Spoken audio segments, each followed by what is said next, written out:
class, this is your first recorded lecture to go through delivery. So I'm going to be showing you some things that I think you need to know, and then also as I go through the things about delivery, I'm going to be showing you some different things with visual aids and what you should and shouldn't do. And then I will go through some other specifics with visual aids in particular for next time. So let's get started with delivery. First thing you want to know is that as you have anything on the screen, you are required to read word for word whatever words appear. So I have delivery chapter 13. Not that big of a deal for me to read, but at the same time, not really that useful of information for me to have on the screen. Let's go to the next slide. Delivery, your written delivery preparation includes both a full content outline and a speaking outline. Now I have a lot of text that's included under both of these that I have to read word for word for my audience because it's appearing for them.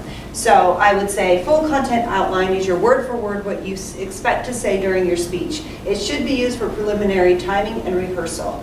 Your speaking outline is based on your full content outline, but only includes information that you absolutely need. It's written on 3x5 cards, and they're only usually rewritten a couple of times. Now, if I really wanted you to know that information, that's a poor use of visual aid and a poor use of my delivery because it made me focus myself back on the screen instead of focusing out with the audience. I could easily tell the audience those two things in a more impactful way, and it would be better for me not to read content but instead speak it. So with that, I'll give you an example. You may not have even paid attention to what was just barely said on the screen. So there's two different types of preparation that I want you to do for public speaking with your delivery. There's written full content manuscript that you need to do, and there is the speaking notes that you will prepare for. Your written full content manuscript should be a planning of what you intend to say. It should help you with things like timing, making sure that the content is covered adequately, and that all the organizational needs are included. Your speaking presentation notes should be separate. They should be something that you take based on that written presentation outline, but that are in very limited content format. So in more outline and shortened words. Less is more with notes because the more you have written down, the more likely it is that you will be looking down and reading that content as you're speaking. The last thing I want to point out is how, as I had a visual aid on the screen and then took it off, I was using a black slide that comes with most PowerPoint, I don't know what these are called, amateur wands, something like that, PowerPoint clickers. And so having the ability to regain the space after you have a visual aid is really important. If you don't have a black slide that you can just push on and off like this, you will need to program in your slides black slides so that you can take the space again when you're done showing your visual aid, and then you regain where you need to be next to the screen if you're ready to show them something else. So for example, here's another slide that I may or may not need to have actual words for. You should go through your weaknesses and strength identification with your spoken delivery preparation. You should make sure that you write delivery cues on your note cards as needed. An example, slow down and speak with emphasis. So again, that's another example of something that you would probably not want to do. Having content like that written down doesn't really help my audience understand what I'm talking about. It would be better for me to just tell you that you need to identify your strengths and weaknesses after a recording or having someone watch you, and you should put delivery cues directly on your note cards. So for example, if you have a hard time speaking too quickly, you would want to write slow down on your note cards. Or if you have a nervous sway or tend to rest your hand gestures together over your chest, you might want to write down on your note cards, rest hands apart. So, all right, let's see what else we could do to actually show you some valuable visual aid and technology additions. So for your vocal delivery, there are 4 things that you would want to pay attention to. Your rate and pause, your volume, your pitch and inflection, and your articulation and pronunciation. So let's go through each of those 4 things independently, starting with your rate. If you look at this visual aid, ask yourself if you think that's a good visual aid for the word rate. The rate of speed at which you speak speaks about you, right? The faster that you speak, the more likely your audience is going to think that you are nervous or like that you're trying to push information on them. the slower that you speak, the more likely your audience is to feel like they can just enjoy what you're saying, but possibly also get bored. And so the key with rate is to have a good mix between the two, not too fast, not too slow, and use variety. Have places where you talk a little bit faster, and then places where you slow down to create emphasis and purpose. Now, I asked you, what do you think about this as a visual aid for rate? There is one of these like fast talking mouths that would make you maybe think something about it, but it doesn't really give you a lot of information from just the picture itself. This is an example of a poor picture for a visual aid. Don't just find anything that you think could possibly relate to rate and use that as your visual aid. You may have noticed when I was describing rate to you that having this in the background can be distracting. You could be looking at it and wondering, why is that picture there? What am I supposed to be getting from her facial expressions? And it contradicts what I'm saying. So it's better, again, either not to have a visual aid or to make sure that you have a visual aid that clearly defines your purpose. Next, let's talk about volume and what volume needs to be for your proper delivery. So we've talked about this a little bit in class. You need to make sure that your volume bounces off of the back wall. It's got to be just loud enough that it would reach everybody in the back, but not so loud that it seems like you're anxious, angry, or too excited. Something that I tell students who have a more quiet voice, just as their personality, is to really try to include what's called volume pushes. This is where you would have places in your speech where you push your voice just a little bit louder and a little bit higher than what you normally do speak. And doing that will help grab the audience's attention again and again throughout your presentation if your more quiet voice has lost some of them. So it also helps to create that vocal variety that we will talk about more in class as well when we watch each other's presentations. So you need to make sure that your volume is creating variety as well as your intonation, the way that you push your voice up or drop it down. In general, it's better to have a lower voice for public speaking and having the ends of your sentences drop down lower. That is better than having a higher voice and having your voice end on a high note. So I have a hard time even doing this. It's called female speak. But as you speak, you end with the words up, so it ends up being kind of like a question, even if what you're saying is a statement. So it's better to have it end down, and then on the next sentence, start your next sentence higher, and then let it drop down again. So you tend to need to push your voice outside of your normal range, just a little bit higher and a little bit lower to get the type of impact that you would like for public speaking audiences. So this is another image for volume. There are two separate images. You might be wondering, again, as you looked at this, what the purpose of it was, and if these are the best images for what I was just saying. So over here on the right side of the screen, we have someone who's looking angry. And I would say with volume that if you're not careful with your volume, you can seem angry instead of approachable. Now, that might relate to it, or that might, again, have been something that was distracting as I was speaking the content to have behind me. The picture down on the left looks like someone who is hiding behind their hands. It could be symbolic of her being shy, and speaking too quietly can make you seem too shy. But again, perhaps those visual aids were not needed, and in fact just a distraction to what I was saying instead of aiding what my message was. It might have been better for me to speak the content here without anything at all showing, and then when I wanted to perhaps highlight that being too loud can make you seem angry, or being too quiet could make you seem shy, I bring it up then. So it's always nice to give your audience a break with visual aids, making sure that you have it on for an adequate amount of time for them to process, but then taking it off as soon as you're done, either with the black slide or by embedding black slides in between your PowerPoint. Okay, so let's go to the next one. This is actually a video of me speaking. And this video was something that was created for an online class that I had during the summer months. Now, I'm going to just play this for a second to illustrate another point. Hi, we're going to be going through Chapter 8, which is on listening.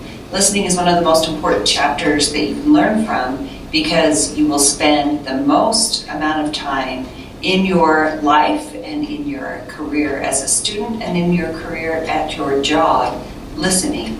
Listening is an aspect of communication that we often...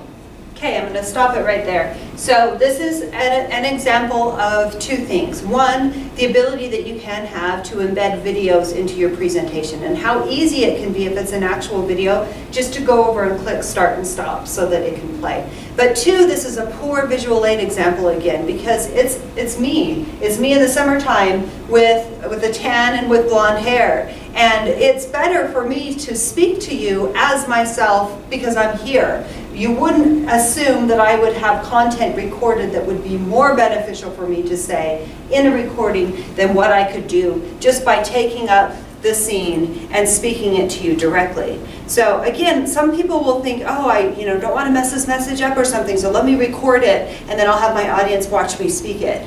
That's a bad idea. It's never a suggestion. The only thing that should be up for visual aids are things that you could not do yourself if you were up in front of the audience. So, and then the last thing that I would want you to know about this is that if you are going to put a video up for your audience to pay attention to, you need to completely commit yourself to being off the screen. And the way to do that is by turning your back to your audience and watching and appreciating what you're showing for them. So if this was an audio clip and I was playing some sort of an audio, I would want to do the same thing. Show that I am listening and appreciating what is being said. This is an audio clip that was embedded. Let me show you what I mean.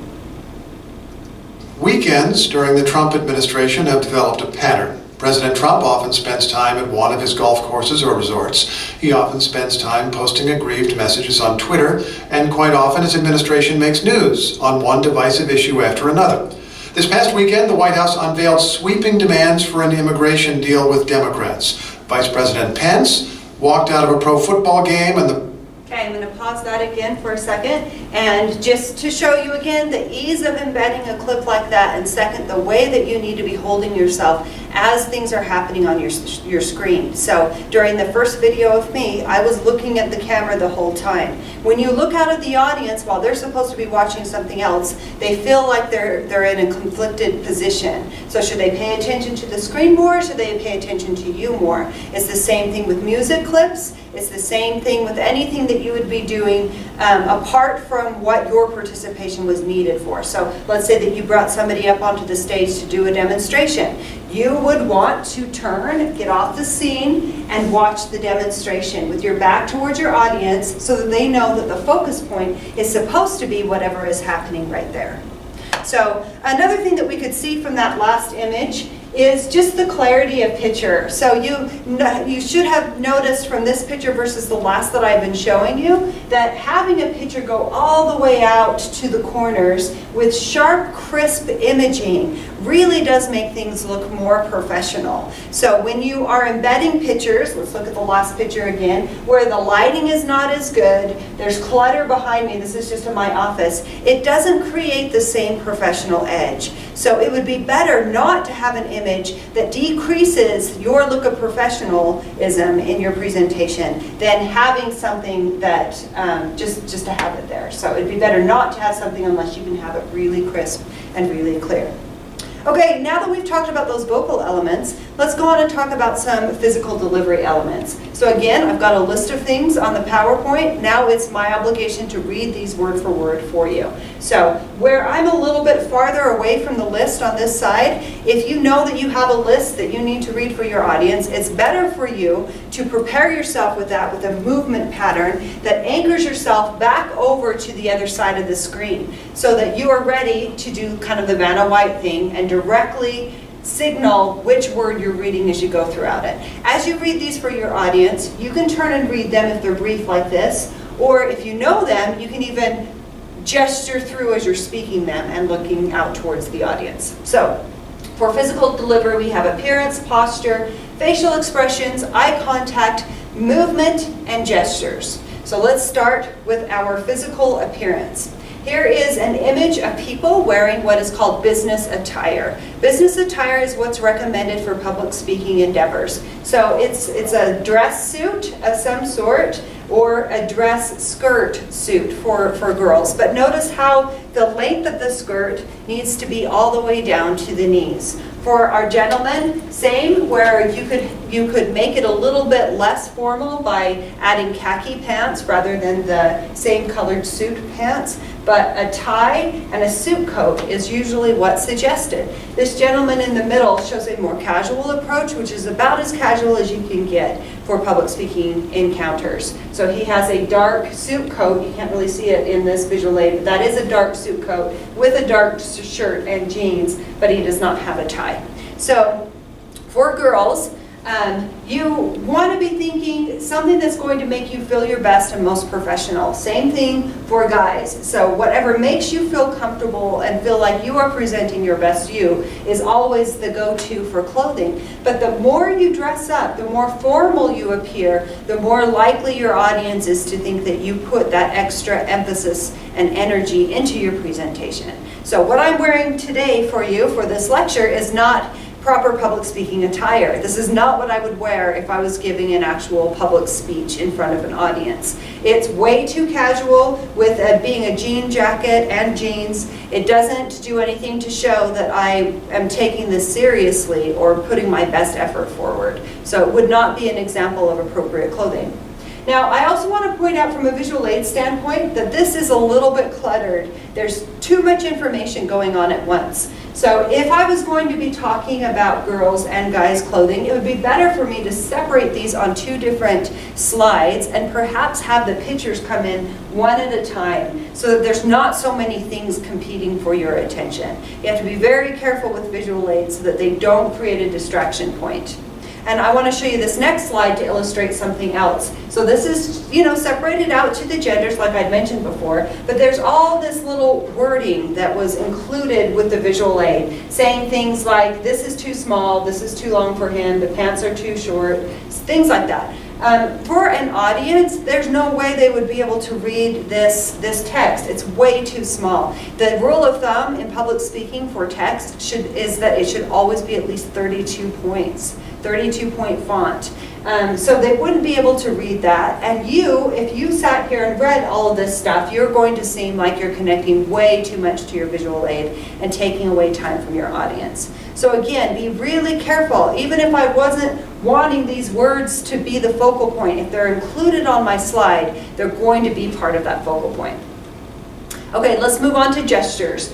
Power gestures include your hands, body movement, posture, and facial expressions, which should be used for persuasive speaking. So let me just pause right here and show you an example of power gestures. So power gestures are with your hands down for the most part. Your palms come down as you're trying to speak and your intonation drops a little bit. So if I wanted you to know that something was super important, I would say you have to listen now, or you have to make changes. And your hands down and out towards the audience makes it seem like it's non-negotiable. You can also put your hand to the side slightly like this as you're doing power gestures. That's another way to not specifically point at people, but to make an impact with the gestures that you're using. So they do tend to be a little bit more forceful as they go out from your body, so they'll be forced out instead of inviting gestures, which tend to be more open and organically placed.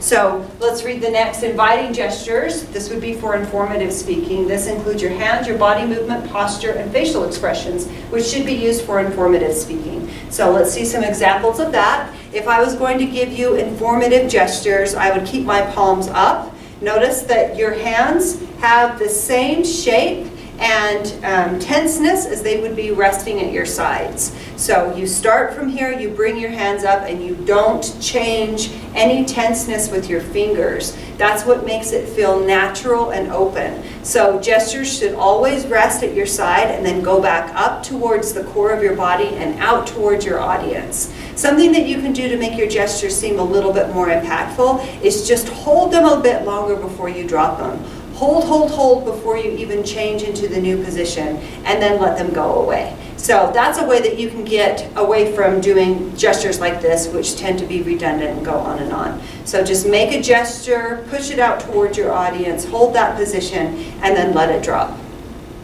Okay, let me show you a couple of visual aids to illustrate these. So here's an example of a persuasive gesture. You can see his hands are out towards the audience in this position right here. He would be telling them, this is something more serious for you to consider.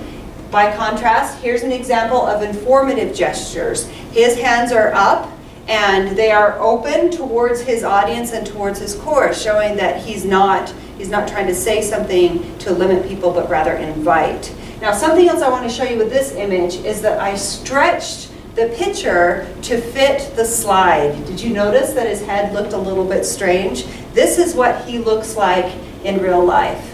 Now, I had told you that it's best to have your images fit all the way across the slide, right? But if that means distorting your picture, bad idea, okay? It's better to find a different image or to just crop out and so that you can enlarge just with that one bit of picture that's not going to make it look as distorted. So you have to be very careful with that. All right, another example. We have this gesture here, up in the air with her hands and palms up. Now, this gesture, I bring this up not for the informative or persuasive, but to show you the range that you can have your gestures in. So this is outside of that box that you should normally try to gesture with. The box is right here in her core. If you need to make a statement for some reason that goes beyond what you're saying with your words, then you go outside of the box. So, and by doing that, that creates a statement independent of what she's probably saying with her words. So be careful otherwise to keep the gestures right here in this core area. Okay, another example here of some informative gestures. I bring this one up to show you the bend of the wrist. So you've got to be careful with your wrists here so that they don't break down as you are inviting the audience to listen to what you're saying. If your wrist breaks, like his wrist is on this side, it actually makes your gesture look more effeminate and weaker. It's better to have your wrist as if there was a bar right here, keeping it solidly placed out. So try not to break your wrists down. Try to keep it completely straight. Notice the space between his hands, making that a comfortable position otherwise. Okay, here's one. Again, another power gesture. You can notice this with his hands down. And I bring this picture up to illustrate again how you should have space in between your fingers, even when you're doing power gestures. So even though the force of your movement is going to be coming out and down, you still have to be very careful that you don't close your fingers together. That makes way too much of a direct statement with your fingers tense. So let them be soft, even when you're being powerful. Some people will have their go-to gestures, like Obama, if you saw him speak, he tended to do this as a power gesture. He makes his, instead of pointing tightly, he would keep his fingers loose, but he'd point out towards people. And let me show you another by contrast. This is Donald Trump's power gesture. He'll put, instead of having the one finger out, he's reversed it this way. And the way that they're placing their fingers like this is the same thing as if you were doing a power gesture with your hand out. But it's better to have this as your gesture than this. These are the presidents of the United States, so obviously they can get away with it. But this is a very offensive gesture in some places in the world, and this is a gesture that can make people feel like they're being demeaned. They're in a demeaning situation. So with the hand out, it doesn't quite have the same impact as just the one finger up. So just as a side note with that. All right, so the last thing that we're going to talk about here then is your posture and your movement. Now for this slide, I'm going to show you how you can embed animation into your PowerPoint so that as words come on the screen and you need to read them, they're not distracting for the audience beforehand. If you remember when I was talking about power and informative gestures, I had both of that content on the screen at the same time, and I only read one at a time. It would be better for me to have some sort of an animation that brings the words on and then isn't there until I want to speak it. So the first thing you need to do with your posture and movement is make sure that you're standing straight and confidently. After I've said that, I would put a black slide in front and come and demonstrate to my audience what I mean. So standing straight and confidently has a ton to do with your gestures. You've got to have your feet shoulder width apart. You want to have your hands resting naturally at your side, and be careful that your core goes back so that you can include the type of volume that you need coming from your diaphragm. So it ends up being you kind of pulling your stomach back towards your spine so that you can have the type of volume that you need. That's going to square your shoulders back automatically and get your chin back to the position that it should be in for a confident position. So regardless of what you do afterwards, this should be your resting position. So for example, if I decide to move over towards this part of the audience, I can make that movement and steps and then square myself back up in that confident posture. I don't need to move with the confident posture. I can just move naturally as I'm thinking and I'm speaking, but then I go back to my confident posture as I stand. And that's the most important thing that you could do with that. Something else that you need to do is try to move during your main points in a pattern that works for you for whatever your specific needs are with the speech. So you've heard me say this in class, you need to move with purpose. Make sure that as you move, it's not just to adapt to that energy that's flowing through your body, but you're moving because you know it's going to create some sort of an impact for your audience. So that would be an example of pacing, right? And pacing makes the audience feel like you're just not as confident or something else is going on. Movement with purpose, you turn your hips towards the direction that you want to go, move and plant. And you have to stay in the same place long enough that they can see that there was a reason that she moved to that part of the room. As you're just starting with your movement pattern, the suggestion would be to pick a place in the room that you're going to start and end your speech with. Usually the center of the room is the best place for this. And then as you go into your main points, move during your transition statements. So you'll give your internal preview here as you go into your first point. So let me begin by discussing. You move as you say those transition words.